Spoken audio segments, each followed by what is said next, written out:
Hi everybody, I'm here, and I think I got a good show for you tonight. I'm going to take a minute to share.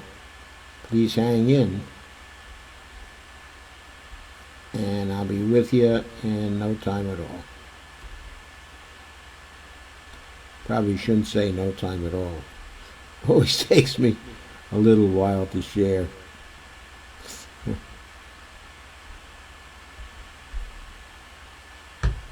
Okay, thanks, honey. Okay.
Please hang in.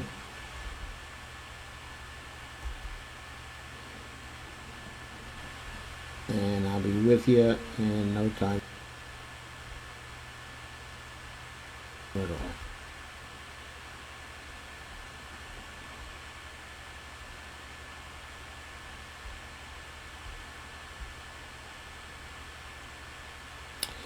Hello everyone. I'm sure you all agree it was a great rally in New Hampshire tonight. And it's still going on with the Strokes playing music and a party. Certainly a highlight of the campaign. Hi Dale Weaver, Rick Maynard, nice to see you. Rob Rivera, hey Rob. Lori Keller, hi Lori. Steve Wolfbrand, hey Doc, did you see that rally? Amazing energy, glad you waited. Yeah, me too. I'm glad I waited too. Yeah, I realized the rally was going to go a little later than I thought it was. I mean, boy, Nina, Cornel West, Ocasio-Cortez, they really lit a big fire. They lit a very, very big fire. And Rick Maynard says Breakfast with Bernie, February 10th. Rob said, just dropping in to say hi. I'll be in class, so I can't watch the live stream. I'll catch a restream later. Yeah, on YouTube, Rob, on YouTube. And Dale says, yes, Steve, I agree. It was fabulous. And Rob and Steve have joined again. Guess they were cut off a bit. And Rick said, we'll be hanging out with Bernie tomorrow night for results, taking lots of pictures and film. That's great, Rick. Kay has joined. Did you see Bernie had 7,500 plus rally, Go TV today? The biggest rally in New Hampshire by far. That's amazing. Only if those attendees turned into actual votes, that would be awesome. How they can resist turning into actual votes after that rally, I can't understand. And Evelina Pont has joined. Hi, Evelina. And Teresa Sanders and Jim Bird have joined. Hi, Teresa. Hi, Jim. Please share, by the way, of course. Share, like, and subscribe. Subscribe to the YouTube afterwards. But let me get on with it. I have something planned for you tonight. Russ says, yeah, that New Hampshire rally was inspiring. It was inspiring. AOC rocked it. Her oratory keeps getting better. She's growing into this. Well, she was natural from the very beginning, but yeah, she is growing into this. She's really getting to be a fiery, well, she was always a fiery speaker from the start. First speech of hers I heard, she was fiery. And she lit a fire tonight. And Cornel West, whoa! Explosion, explosion.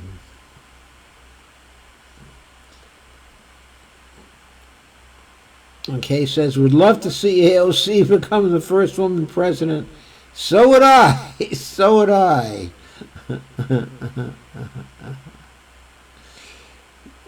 That would be wonderful, but we have to change the Constitution. Have to change the Constitution. Don't think she can run until 2028, okay, at the earliest. So, here we are. What I wanted to do tonight was to begin by talking about the Mayor Pete closing arguments, okay, in New Hampshire. To me, his closing arguments seem to be two. First, of course, there was the unity argument. What we need is unity, not divisiveness. Let's all unify. Let's hold hands and let us unify. I agree. We need to unify. Oh, by the way, how's my sound? Please let me know if it's okay. I've been switching settings because I've been experimenting to get ready for an interview, and I'm never clear that my sound is okay. I'd like to hear from you. Steve says, I miss Cornell. Nina, I'll go back. Thank you. Replying to Susan. Susan says, spent all day in New Hampshire. We'll be back there tomorrow. I should hope so, Susan. I wish I was with you. Wish I was there. Steve says, sounds good, Doc. Russ says, audio is great. Thank you. Glad to hear that. Okay, so he made basically two arguments that we got to unify. We got to unify because Trump, only way we'll win, okay, is if we unify. I almost heard echoes of, there isn't a blue America, there isn't a red America, there is only America. And then, of course, the other closing argument was that Pete came out full-throated for austerity. And here, I want to call in the first.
Can you hear me now?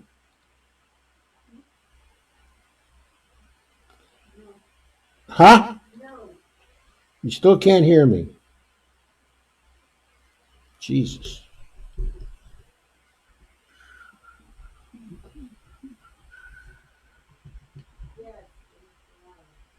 Huh?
How about now, folks?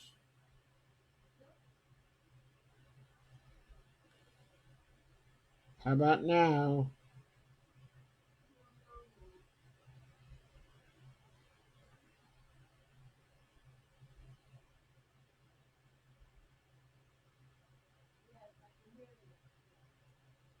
Okay, Bonnie says she can hear now. Can everybody hear now?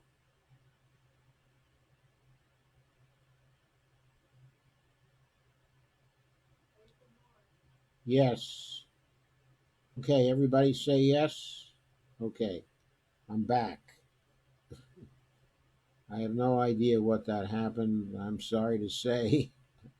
I still don't know what happened. I just hacked around until it cleared up.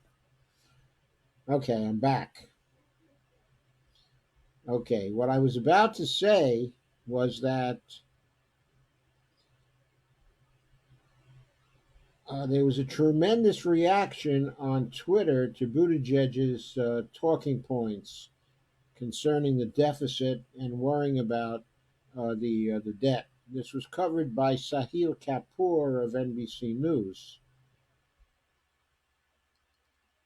uh, who is a person who worries about the debt, okay, and the deficit.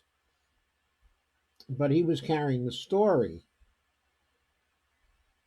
There was an immediate quote from Stephanie Kelton, an economics professor at Stony Brook and advisor to Bernie Sanders, who said, quote, "It's not fashionable in progressive circles because progressives are rejecting the bogus arguments about debt and deficits that have been used to undermine the progressive agenda for decades," said Steph.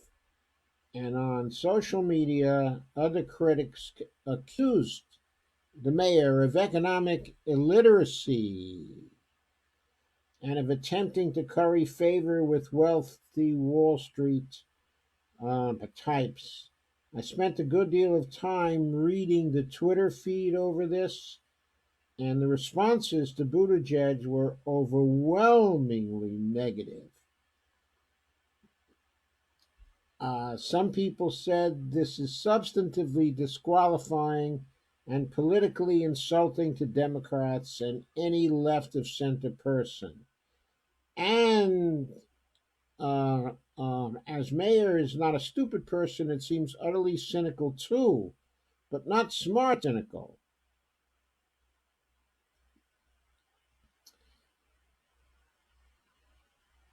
And of course, Pete took a shot at Bernie on the cost, okay, of Medicare for all, and people responded on that. And so that brings me to the title of tonight's in depth show, which is yes, we need to unify. We need to unify to beat Trump, but we don't want to unify just for the sake of beating Trump. We don't want to unify just for the sake, okay, of unification, because that is unification that is on a an extremely faulty foundation. The foundation for unification, the proper foundation for unification, has to be justice. It has to be economic justice, social justice, climate justice, criminal justice.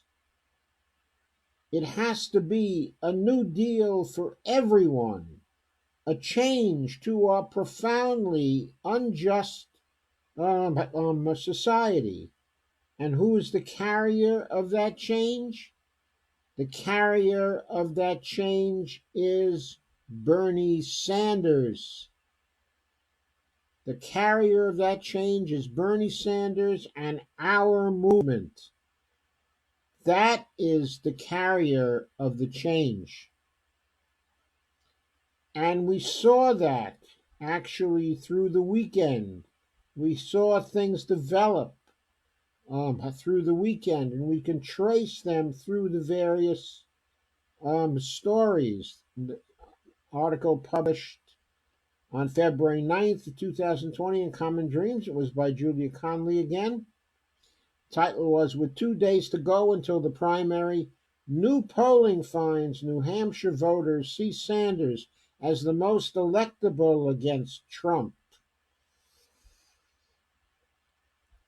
And Conley points out new polling out of New Hampshire showed voters in the state will go to the polls on Tuesday in the primary. And those voters believe that Bernie has the best chance of beating President Trump in the general election. And the CNN survey was taken by the University of New Hampshire Survey Center between February 4th and February 7th, just after the Vermont Center garnered more votes than any other candidate in the Iowa caucus. Out of 715 adults surveyed, 29% said they believe Bernie could win in November, compared with 25% for VP Joe Biden and 14% for Mayor Pete. And when asked, who do you think has the best chance of winning in November, Bernie had 29%. He had gained 9 points since January 23rd. Joe Biden had 25%, and he had lost 16 points since January 23rd. And Mayor Buttigieg had gained 6 points, was up to 14%. Warren fell to 6% in relation to what they thought about her chances to win from Donald Trump. Bloomberg was at 3% in this poll. Klobuchar was at 2%. Tulsi Gabbard was at 2%. Yang was at 1%. As for competition among the candidates themselves, in that poll, Bernie was at 28%. Buttigieg was at 21%.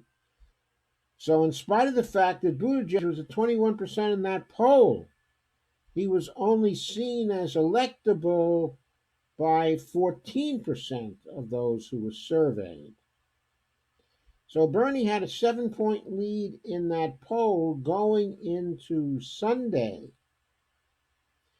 Crystal Ball thought that the electability thing was a pretty big deal, and Jamal Thomas has been live streaming on this as well, and also Nico House. The point being that this is the real cracking in the electability argument. We're seeing it. And as electability cracks for Joe Biden, we are seeing Joe Biden really fall rather precipitously in the polls. I won't continue to go over the article that was talking about basically Saturday's events. But to move on, Bernie rallied the crowd at Keene State on Sunday, February 9th,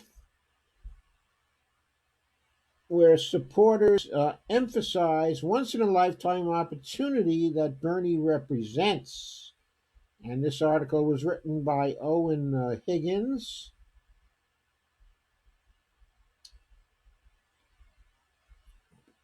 And Bernie emphasized the need to get the vote out and said there's no stopping our movement. Around 1,981 people came out to see the Vermont senator. And according to Faiz Shakir, Bernie's campaign manager, that was the largest rally this cycle in New Hampshire.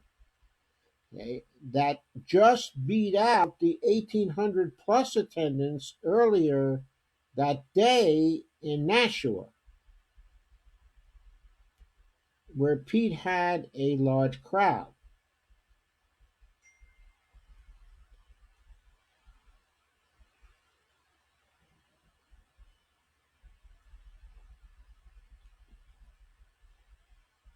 There was a huge crowd in Keene The huge crowd at Keene State College was waiting in the snow for Bernie on Sunday.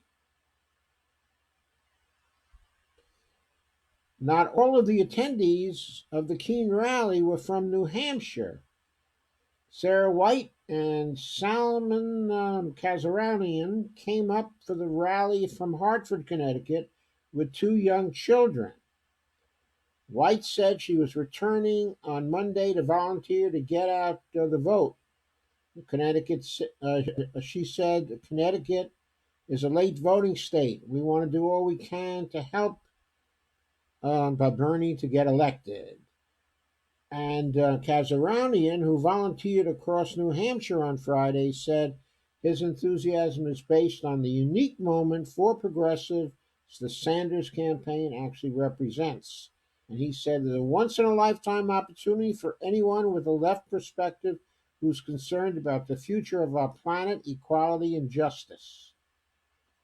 The event on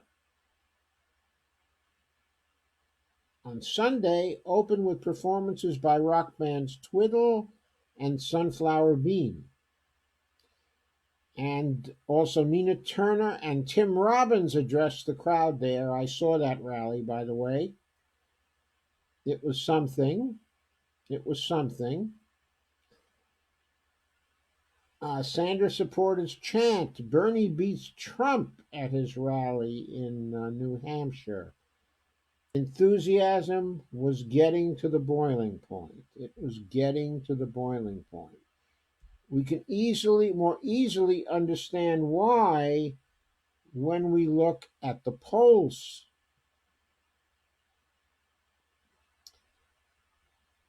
The latest polls as of today, and I am now waiting for those polls to come in. Sorry they were in, but they disappeared, but here they are again. So let me read them to you since my other view where I shared the page with you is not working. In the CNN and UNH poll, the results were Bernie 29, Pete 22, Klobuchar 7, Warren 10, Biden 11, Yang 4, Gabbard 5, Steyer 1, Patrick and Bennett 0. In the Boston Globe Suffolk poll, neither the CNN polls nor Boston Globe polls are normally favorable to Bernie. That showed Bernie at 27, and Pete at 19, Klobuchar 14, Warren 12, Biden 12, Yang 3, Tulsi 3, Steyer 2, Patrick 1, and Bernie 0. God knows why Patrick got 1. I guess he was the former governor of Massachusetts, so his name was known in New Hampshire. The Emerson poll, which is usually among the most friendly to Bernie, showed Bernie at 30 points, with Pete at 23, Klobuchar 14%, Warren 11%, Biden 10%, Yang 4, Gabbard 2, Steyer 2, Patrick 1, and Bennett 1. In the UMass, Lowell poll, Bernie was at 25, Pete was at 17, Klobuchar was at 8, Warren was at 15, Biden 14, Yang 3, Gabbard 4, Steyer 5, Patrick 1, and Bennett 1. So Bernie had an 8-point lead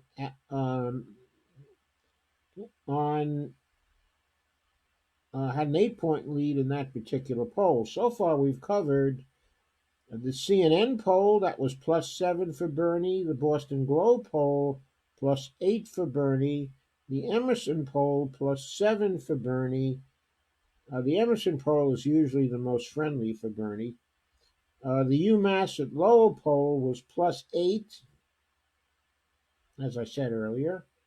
And the Quinnipiac poll, usually one of the most unfriendly to Bernie, except for the Monmouth poll, came in with Bernie at 25, Joe Biden at 17, Warren at 14, Bloomberg at 15, Pete at 10, Klobuchar at 4, Yang 2, Gabbard 1, Steyer 1, Bennett and Patrick both 0. An 8-point lead for Bernie. There were matchups in the Quinnipiac poll also. Trump versus Bernie. I'm sorry, Trump. But Trump opposing Biden. Biden still ahead, 50-43 plus 7. Bernie ahead, 51-43 plus 8. Warren ahead of Trump, 48-44. The biggest lead, however, at the moment, was Bloomberg's lead, 51-42. That's because people don't know Bloomberg yet. They don't know who he is. All they're seeing are his ads. Okay, they don't know that Bloomberg is as bad or worse than Mayor Pete when it comes to policy. He's got more money than Mayor Pete, and he's worse than Mayor Pete too. In the matchup with Mayor Pete, he was ahead of Trump by 4, according to Quinnipiac, 47-43, and Klobuchar was ahead by 6, 49-43 plus 6. When it came to job approval, according to Quinnipiac, Trump is negative by 10 points. 53% are disapproving, and 43% are approving. In the Rasmussen poll, which is generally favorable to Trump, Trump is at 50 and 48% disapproving. So Trump is positive by 2 in that poll. In the Monmouth poll, it's 51-44 in favor of disapproval. And on congressional job approval, just to get a comparison, in the Monmouth poll, 70% are disapproving of Congress's performance. That's plus 50 on the disapproved side. And the direction of the country is at wrong track is 57, right track is 38.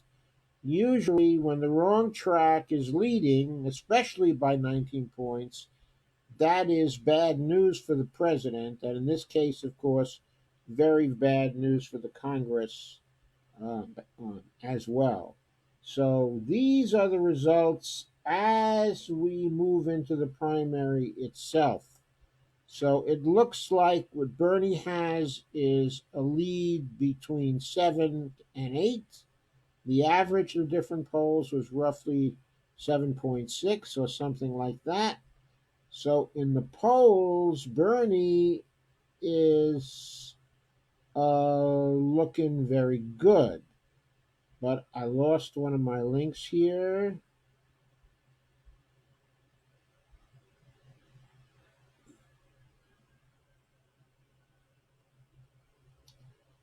I guess there are no need for further links here. The main thing is what we saw tonight. It is what we saw tonight. Steve says no billionaires. Thank you very much. But I don't think Steyer will endorse Bernie at some point. Yes, I'm sure that's true. But anyway, let me refresh my page. So it's not showing me as frozen. I assume I'm not frozen anymore. Yeah, I don't appear to be frozen anymore. Only when I look at my Facebook page am I frozen. Hang on a second. I'll come back in. But I don't think Star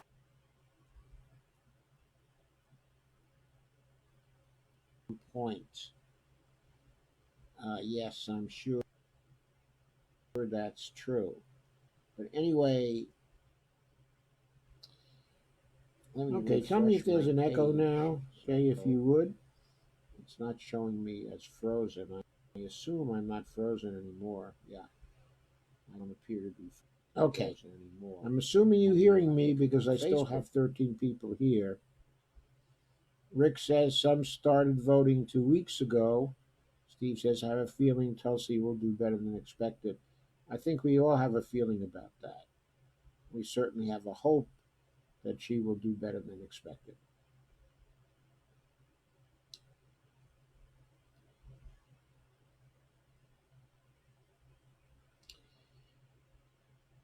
Okay, so to finish this, hang on a second. Many of you saw the rally tonight. But I don't think I certainly did. Okay. And what I saw was 7,500 people at that rally. Okay, 7,500 people at that rally. Many of you saw the rally tonight. But I don't think I certainly did. And that rally was just fantastic. And what I saw, the biggest in New Hampshire in this was 7,500 people at by far the biggest, since the pevious high had been the 1981. Okay, 75 Saturday people at that rally. Many of you saw the rally tonight. But I don't think I'm sorry, I certainly did. And that rally, was just fantastic. And what I saw, the biggest in New Hampshire in was 7,500. You're saying I have an echo? By far the biggest, since the previous high had been the 1981. Okay. I think I fixed it. Okay, I think it was my Facebook sound was on. I thought I had turned it off, but have I still got the echo?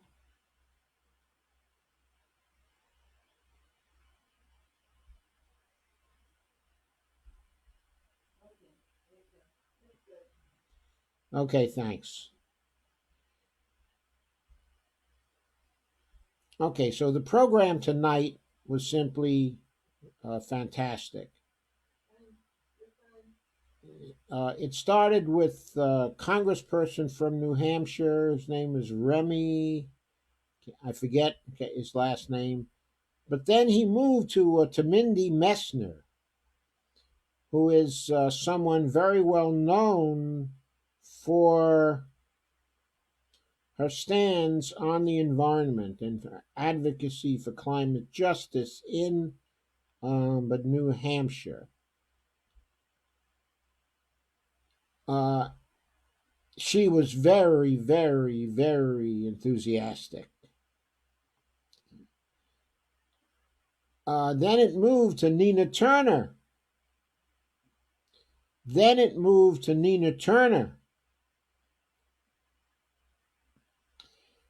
And boy, Nina Turner gave her usual barn burner of a speech, but her enthusiasm was even greater this time.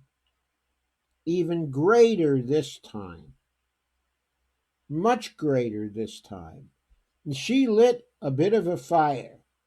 Then Cynthia Nixon came on board, and she gave a very, very excellent speech, was full of good feeling for Bernie, and full of hope, and very, very positive. But she didn't quite light that big bonfire. She didn't quite light the big bonfire. But then what happened is when she finished, Cornel West took the stage. And Cornel West just exploded. He just hit a tremendous peak, which he does actually very often. But this was certainly one of his best speeches for Brother Bernie. It certainly was. And he really exploded it. Okay. And then, with him finishing, it moved next to Alexandria Ocasio-Cortez. And she went on, and she just outdid herself. She was just fantastic. She kept the big bonfire lighting at a fever pitch. And then Bernie came on board and he gave his speech. His speech about his vision, his speech about justice, all kinds of justice, including climate justice, including justice for students, and justice for women, and justice for blacks, and justice for people of every group, of every stripe, just pure justice in terms of what he was going to do when he got into office. And so in this rally, he counterposed the calls for unity around fiscal responsibility, which we know isn't real fiscal responsibility, but austerity. Austerity. And he said no to austerity and yes to justice. He told us how we would unify, how he would unify America. And he told us the way we would unify America is through passing his justice agenda, the Green New Deal, and all that it implies, including Medicare for all, including all the other kinds of justice involved in the transformation of our society. And let me tell you, this is a transformation that I have been waiting for since the 1960s. I'm one of the old guys now. I remember hearing Franklin Roosevelt when I was a kid. I remember hearing the Economic Bill of Rights speech, because in those days, every time FDR got on the radio, my family gathered around and listened. And I'm telling you, Bernie is the real deal. His movement is the real deal. Ocasio-Cortez, Cornel West, all the others involved in his movement, including ourselves, we are the real deal. We are the real deal. And we're going to win tomorrow in New Hampshire. And then we're going to bring the Green New Deal and all that it implies, including Medicare for all. We're going to bring that to the whole nation. We're going to transform America. And we're going to say goodbye to Donald Trump,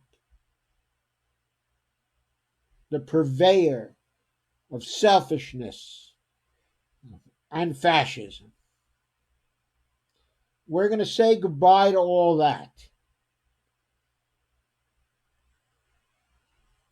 And we're going to embrace the real America inside of us. Thank you for being here. Now I'm going to consider your comments, as I always do.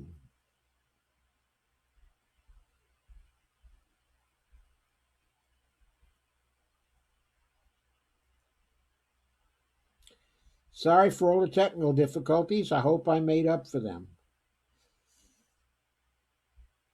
Rick says some started voting 2 weeks ago. My daughter Devora, hi honey, said stop and frisk. That, of course, applies to Bloomberg. Stop and frisk. Kay says no Bloomberg for me for sure. Russ said, didn't you characterize him as a Rockefeller Republican? I don't think Bloomberg is a Rockefeller Republican. I think he's more like a Taft Republican. I mean, I don't think Nelson Rockefeller was exactly a deficit hawk. Not exactly a deficit hawk. I mean, Bloomberg is much closer to Robert A. Taft than he is to Nelson Rockefeller. Kay says tax the poor for their own good. Yeah, that's Michael. I don't think so, Bloomberg. Okay. Bloomberg was among the billionaires behind Obama trying to institute austerity, really succeeding in instituting austerity after the initial stimulus bill, which over a period of time brought a technical end to the recession. After Obama passed that, he went back to deficit politics and debt politics. That's why he passed the lousy ACA. He wanted to take Medicare for all off the table because he just didn't want to pay for it. He just didn't want to pay for it. He didn't know how to pay for it, and he just didn't want to pay for it. Steve says, thank you, billionaires. He said, no billionaires, thank you very much, but I do think Steyer will endorse Bernie at some point. I think he'll endorse Bernie too. He really likes Bernie. And Steve says, IKR. Not sure what you mean by IKR, Steve. And Rick says, have at least 2 screens showing, maybe 3. Might just be you in top corner. Sorry, Rick. Steve says, no, me too. Gone again. Frozen, but no audio. Doc needs a tech director for the show. I nominate Bonnie. Sorry about that, but I think I need another tech director. I'm afraid I'm the tech director in the family, and I'm not exactly strong in that area when it comes to video, certainly. I mean, I'm pretty good on the technical aspects of MMT, and I'm pretty good on the technical aspects, okay, of knowledge management. But when it comes to video, nah, all the conflicts constantly throw me for a loop. There's conflict with this, there's conflict with that, there's conflict. All these sound problems are due to conflicts over everything. Kay says, I heard on Hardlands Media today that women of color in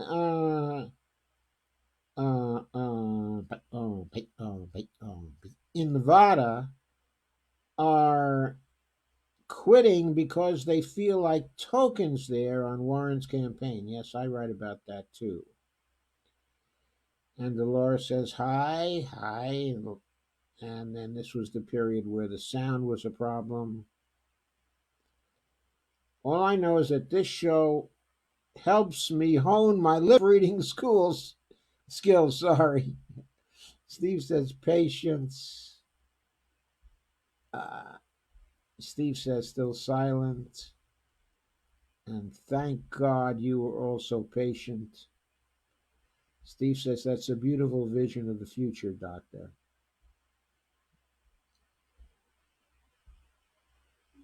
It's our vision of the future. It is. It's Bernie's vision. Bonnie reminds me my lips are below the horizon. Steve says that rally blew my mind. And Lana says, yes, echo. There's something odd happening. Okay, here we go. I don't think I'm having echoes now. And Rick said it's running a loop. Dale says, it's gone. And then Dale says, yeah, it's fixed. Steve says, it's fixed, carry on. I hope that's the end of it. Yeah, Renee Cushing, former clamshell activist. Oh, great. Great. Dale says, Nina was on fire. Now state rep founder of Seacoast Anti-Pollution. Great. Nina Turner from Ohio, one of the good ones out of very few here. Well, also Dennis is from there too, right? Steve says, do you think it's wise for Bernie to trash talk Trump that much? We will need his people in the general. Yeah, I think it's wise for Bernie to trash talk Trump. I think it's wise for him to trash talk Trump. I think that Bernie's little speech, trash talking Trump, is something Bernie needs to say to Trump's face in the presidential debate. I think Bernie needs to call him out face to face, mano a mano, in the presidential debate. I like to see what Trump has to say in return. I'd like to see it. I think Trump is going to dodge Bernie in the debates.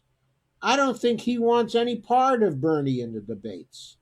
I think the only way he's going to agree to a debate is if he's way behind in the polls and he has to do the debate. And Rick says, see Nina, why we are here. Quick clip. Steve says, AOC forward. And Lana says, we're the real deal Bernie Army. Rick Maynard says, Tom St. Martin, 18 minutes, not me, us. Rick's got a lot of great clips. Steve says, that's a beautiful vision of the future, Doc. Steve says, I know right. I was replying to someone. IKR, I know right. Thank you, Steve. I'm educated now in that piece of the jargon.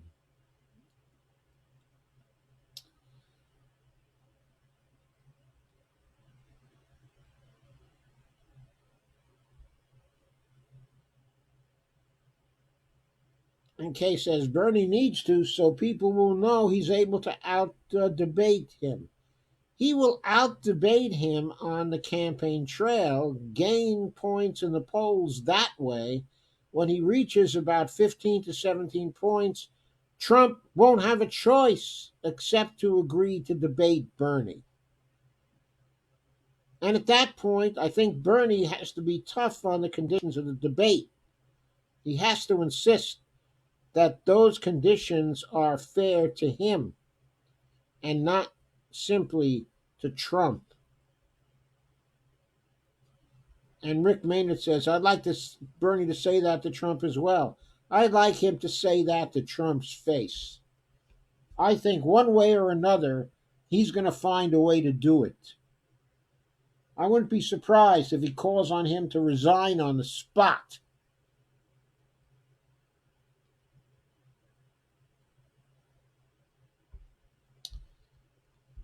Okay, friends.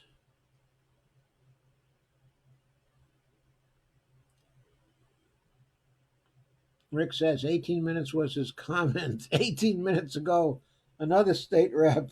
Yeah, I know. I was a little behind on the comments.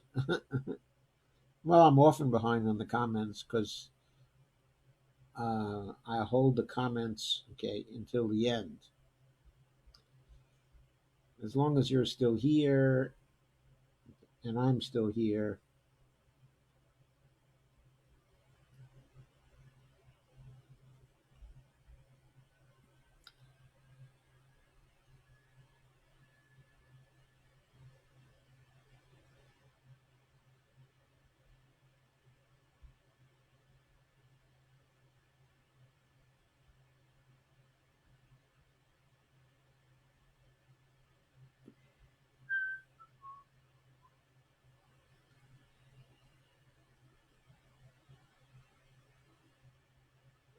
Okay, I did want to comment on the fracas about whether Bloomberg is an oligarch as well. That seems to have attracted a lot of attention. Oh, Bernie, you shouldn't be saying, let's all clutch our pearls because Bernie is saying that Bloomberg is an oligarch. And so Richard Escow had a comment on that particular dispute on February 6th. That was also in Common Dreams. And I thought what Richard said was really significant and that we ought to note it here. He points to the exchange between uh, Jason Johnson and also Nina Turner on MSDNC when she described the former Mayor Bloomberg as an oligarch. That drew a heated response from MSNBC contributor and political science professor Jason Johnson, also known as Jay Johnson in some circles, who insisted that Turner's word choice was unfair and inaccurate. And Richard said, that's absurd. By any common definition, Bloomberg's an oligarch. He wants to buy your vote. Based on his record, he's also coming for your Social Security. Okay, and Nina Turner tweeted, I may not have a PhD yet, but I do have the good sense of knowing what makes okay for oligarchy. Well, I happen to have my PhD, and I've had it since 1965. And I've been studying various forms of political systems since, I don't know, the 1950s. Okay, and Jay Johnson's definition, okay, of oligarch, his claim that because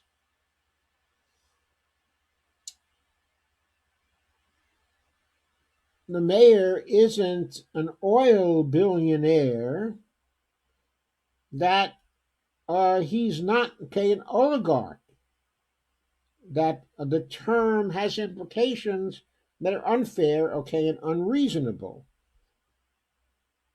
Okay, but of course, going back to the early history of political science, and specifically to Aristotle, and going back to the dictionary also,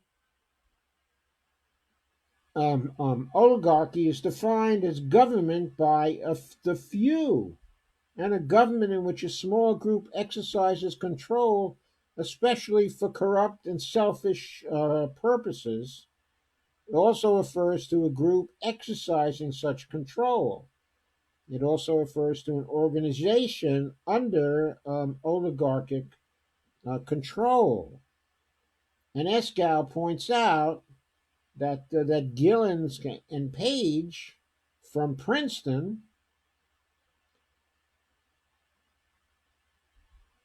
not too recently did a study showing that the issues, the opinions, the preferences, okay, of citizens and mass-based interest groups have little or no independent influence in our government. That it's only the economic elites and the organized groups representing business interests that have substantial impacts. This has been known for some time now. And Jay Johnson damn well knows it. And also, political scientist and PhD Tom Ferguson found the relations between money and major party votes in all elections, but for the U.S. Senate and House of Representatives from 1980 to 2014 are well approximated by straight lines. He's saying the graph that maps the relationship of money to major party votes is a straight line when you graph it. It's a straight line, which means there's a very tight relationship between money and major party votes. So Richard said money doesn't just talk, it votes. And he says that's oligarchy. Then he cites the Cambridge American Dictionary, which says an oligarch is one of a small group of powerful people who control a country or an industry, and asks, is Bloomberg such a person? Maybe he's just really rich and doesn't control that much. But let's have some background. With an estimated net worth of more than 60 billion, he's the 12th richest person on the planet and the ninth richest person in the United States.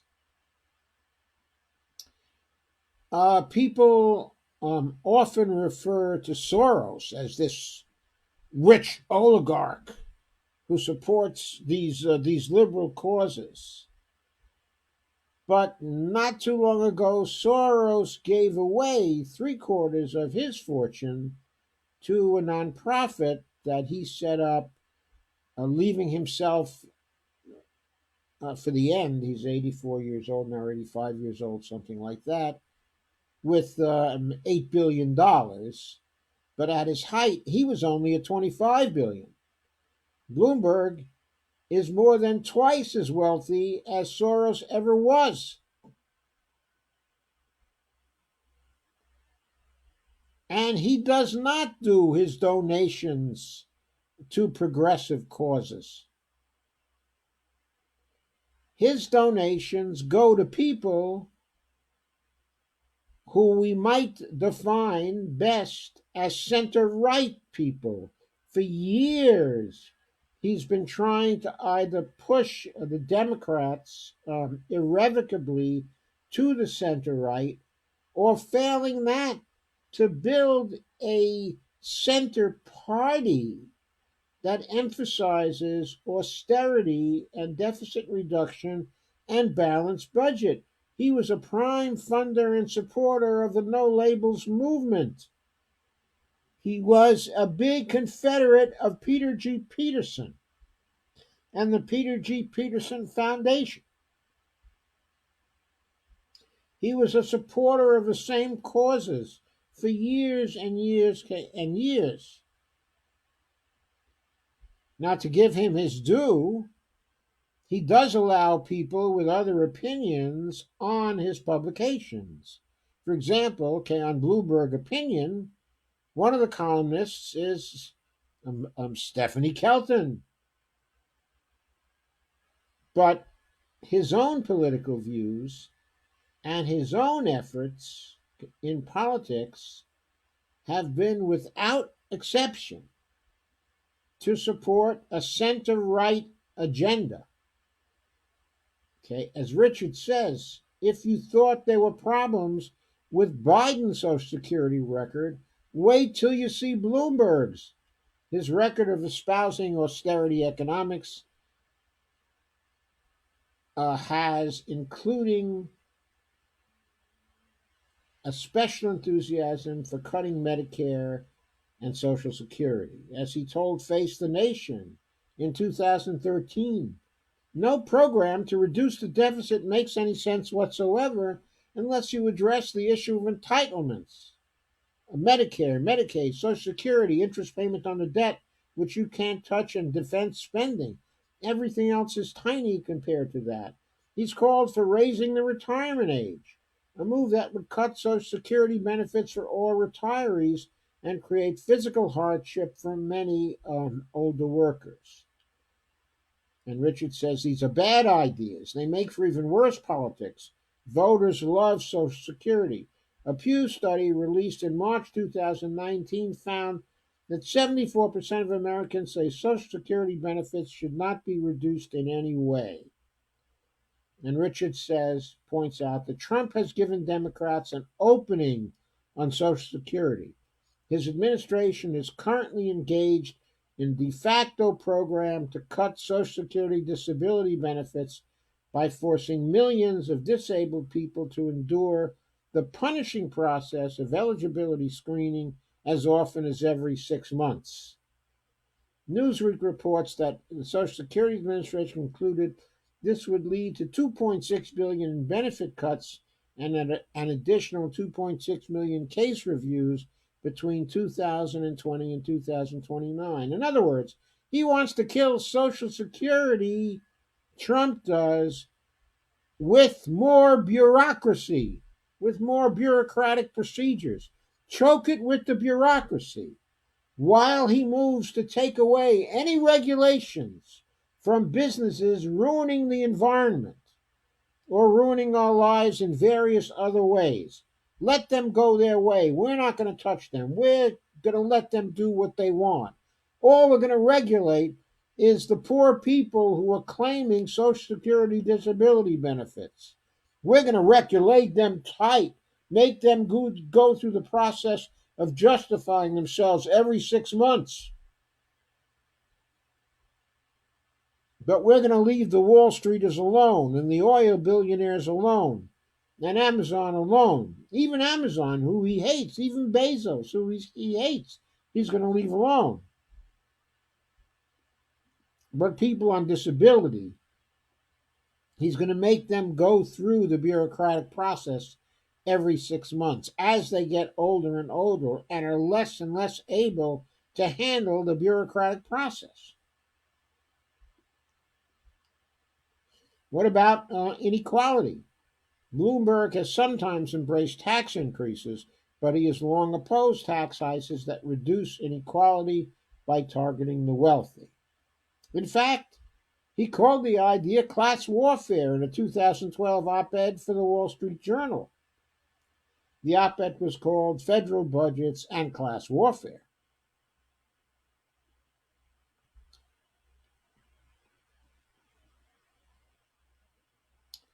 Bloomberg wrote, for example, that, quote, the top 5% already pay 59% of all federal taxes, while 42% of filers have no federal income tax bill at all. That statistic omits state, local, and sales taxes, so it doesn't prove Bloomberg's point. What it does demonstrate is the extent of today's income inequality. And Richard Eskow, of course, is right. The Fiscal Times, which, by the way, is the Peter G. Peterson Foundation publication that they founded,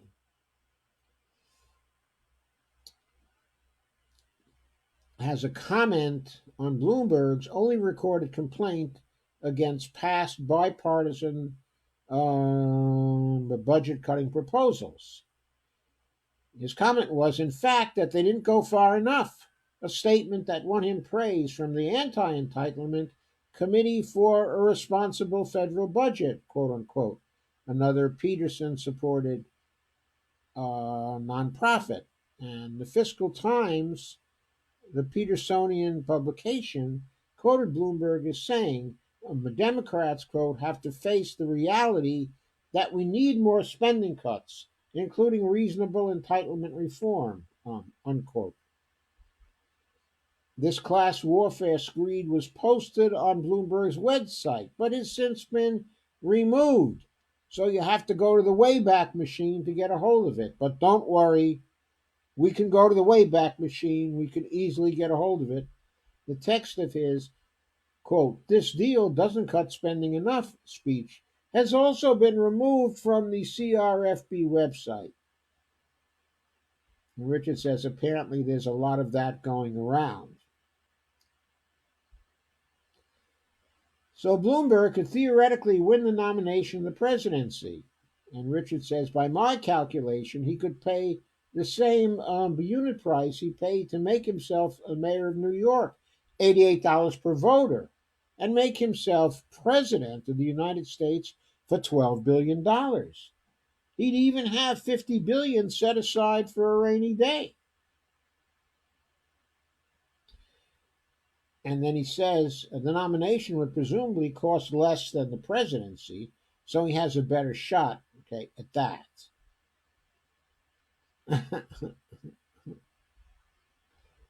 Anyway, it's a great article. I encourage you to read it. I have linked to it. I'm not going to go through any more of it, okay, except to say that when this race starts getting hot and Bloomberg is the last hope of the establishment, the last hope, okay, of the establishment, which is going to come soon, sooner than we think, sooner than we think, okay. I think it's going to come, I don't know, it could come within a month. We could see the field clear within a month with everybody doing very low numbers, if they're still in it at all, except for Bernie and Bloomberg doing low numbers.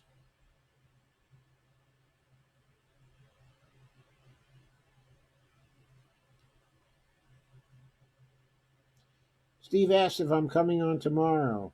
Yes, I'm coming on tomorrow. Anyway, when we get to the heat of the campaign, okay, of Bloomberg as opposed to Bernie, it's going to be a subway series in New York. That's going to be a subway series. I'm not sure which borough Bloomberg comes from, but he comes from one of the boroughs. He might actually come from Brooklyn as well. So it might be Brooklyn versus Brooklyn. It might be Brooklyn versus Manhattan. It could be Bloomberg comes from the Bronx. I don't know. I got to look up where Bloomberg comes from exactly. But I'm pretty sure it's New York.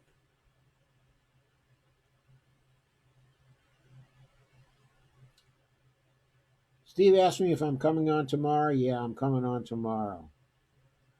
I'm coming on tomorrow. Probably late because I want the results before I come on. Steve says, Doc, please investigate Pete's military service. Looks sketchy. No boot camp, special privileges, stolen valor. I'll see what I can find about his military service. I'm sure there are articles on that. And Lana says, Jason Johnson, yuck, and he was quite rude to Nina. Tim Black was talking about that the other night. Yeah. Yeah, Tim was great. Steve says, yep. And Rick Maynard says,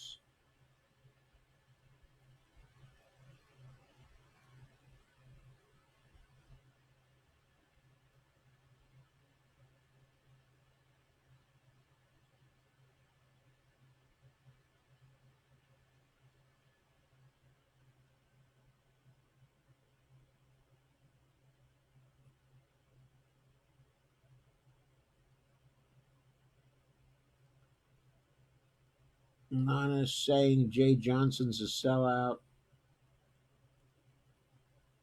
Okay. Uh, Rick says this time around there's been only one elected official to endorse. This time it was Annie Custer.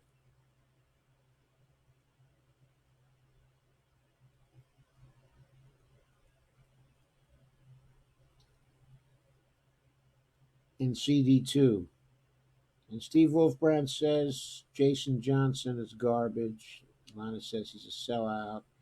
Kay says Jimmy Carter said a year or more ago, okay, that the U.S. is now, okay, an oligarchy. Heard him on Tom Hartman's show. I think the first time I said, okay, the U.S. was an oligarchy was back in 2011 or 2012. I predated the Gillens and Page thing. I was writing articles about oligarchy, posts, okay, about oligarchy.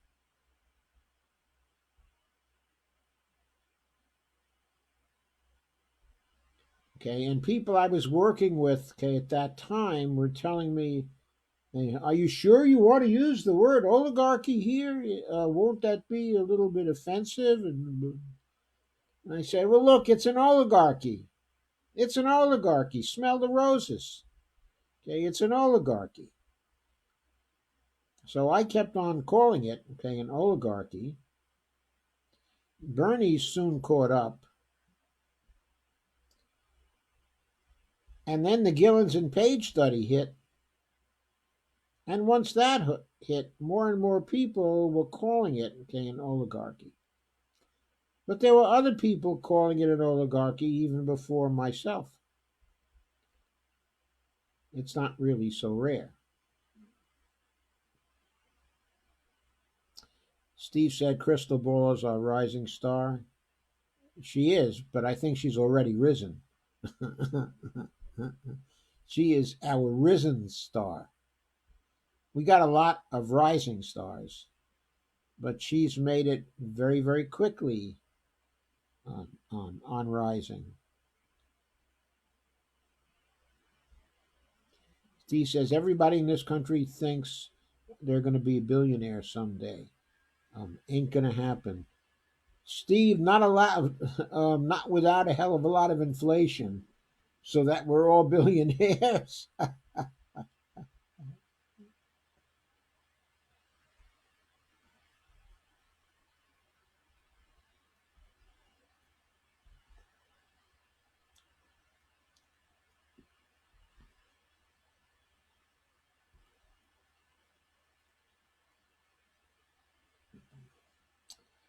Bloomberg, austerity for us, billions for him. Yeah, he's really a big prize that way, isn't he?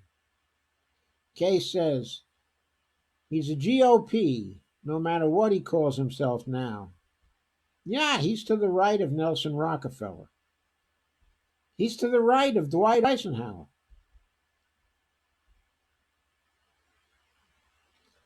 He's to the right of Richard Nixon.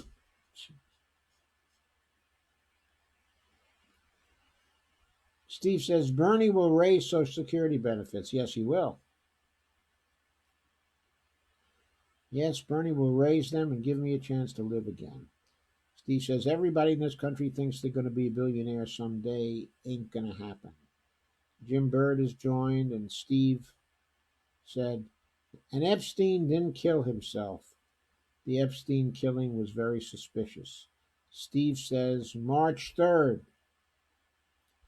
Steve says, I saw a poll in California with Bernie up by 13 points. We're killing it. Yes, we are. But there's going to be a tremendous amount of cheating in California. And the whole campaign is not only going to have to raise Bernie's margins in the polls, but they're going to have to be prepared for legal challenges all over California. They're going to have to tie the party up in so many knots, that they have no hope, okay, of getting away. And in the end, we may have to go into the streets over this, folks. The cheating, okay, the cheating in Iowa was outrageous, and it's still outrageous. The people of Iowa need to go into the streets. They need to start a new party right then and there at the state level.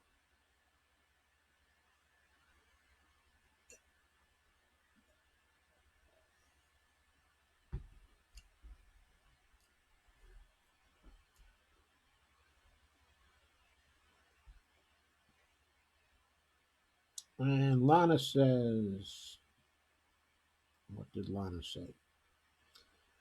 Brighton, Massachusetts was Bloomberg's birthplace. You're telling me Bloomberg's not from New York? Go on. Sorry. Sorry, I gave erroneous information. Thank you for correcting me, Lana.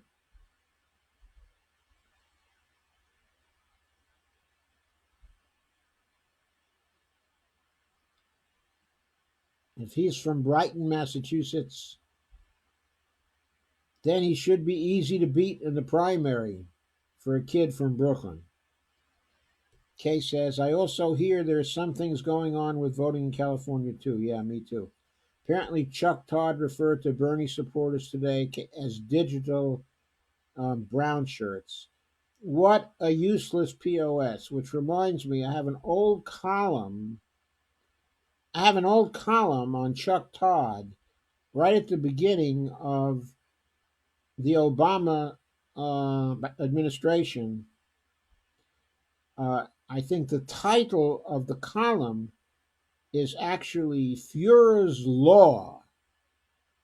Okay, Führer's Law, because Chuck Todd, in his commentary at the time on television, was advocating for something that might be referred to as the Führer's Law. So he's a fine one to be talking about the digital brown shirts. He is a useless POS, and so obviously right of center. He can't let go of it.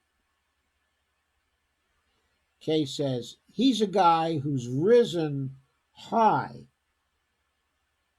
on doing exactly what his bosses tell him to do. That's Chuck Todd. I don't think he ever did anything that wasn't okay with them. Not one single thing. Kay says, hope to see Cenk and the guy running against Pelosi win in California too. Yeah, Shahed Buttar. Yep, he's the guy running against Nancy in California, and let's hope he can win.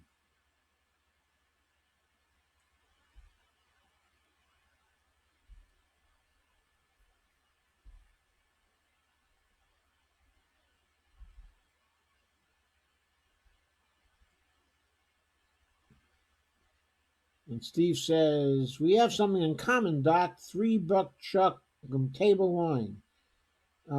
Somebody used to live and work for Trader Joe's in California and who recently has moved here, or in the last 2 or 3 years, okay, has moved here, told me a few days back that $3 Chuck is $2 Chuck in California.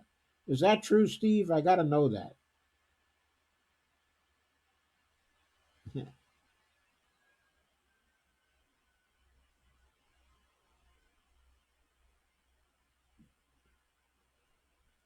Steve says, true, K, they're using machines that aren't certified yet. It's pretty corrupt out there. We have to overwhelm them. Yes, you do. You have to be there watching what they do every step of the way. Because those machines can be hacked in 10 seconds. Okay, if people get a hold of those machines. They only need 10 seconds to strip and flip.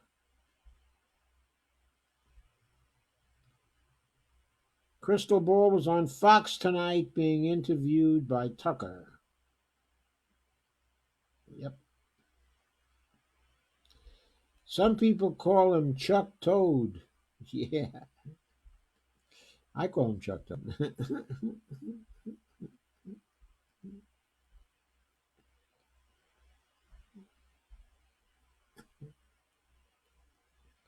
Lana says, I had to look it up. He sure sounds like a New Yorker. Okay, when did he move to New York? We have something in common, Chuck. $3 Chuck table wine. They have some supermarkets around here that now have wine that's cheaper. German supermarkets have come in and they're selling wine at $2.79 or $2.69 or $2.49. But I have to say, it's not as good as $3 Chuck or $2 Chuck. Steve says, I wish Shahid would clean up a bit. The man bun and beard puts people off. Not by me. but just saying. Yeah, yep, I understand. I understand. I thought, uh, I mean, I think in these days he can probably keep the beard. I'm not sure that's a problem. Uh, anyway, okay. He's an honest man. He's got all the right values. He's in favor of the right policies. And we just got to push him in. We just got to push him in. He's the kind of guy we really want in there. And she's the kind of lady we want out of there.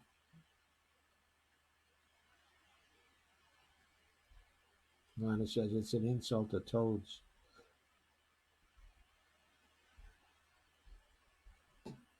Okay, I'm doing my best here, but in order to get my sound back, I had to disconnect the monitor, so I'm not seeing your comments quite as well as I normally do.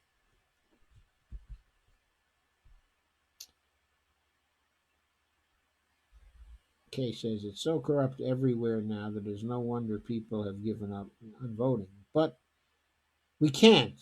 If we give up on voting, that's what they want us to do. They want us to give up, okay, on voting. We have to vote. We have to overwhelm them so that anytime they try to pull a fraud, the fraud is plain to everybody. Only that, only that will pose the choice to them. Either commit a fraud and make it plain to everybody, or allow Bernie to win. Then, if they pull the fraud, we have reason to go into the streets because when they unambiguously take elections away from us, that's the time they totally take our democracy away from us, even the possibility of a democracy. When they start to do that, we have every justification to do whatever is necessary to change the system. We have to make them realize that. The electoral system is their protection. It's their protection. Russ says it's 11 p.m. here. I got to call it a night. See you again soon. Thank you for coming, Russ. Have a great night. I'll be on again tomorrow night. Maybe not in the 9 o'clock hour because it may take longer for results to come in. I'm going to wait for results to come in.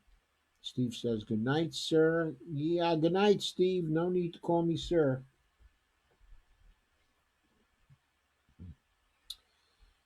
Kay says, I know, but people get tired of it. I'm about there myself. They've been taking it away for decades.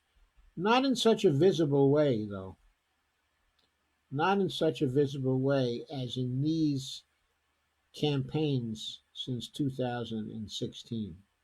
It's real, well, yeah, they took away 2001 also, and 2004.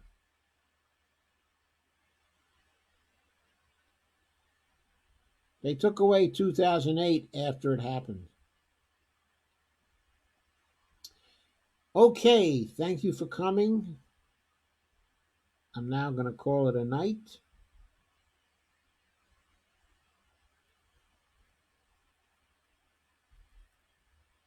I'll see you tomorrow.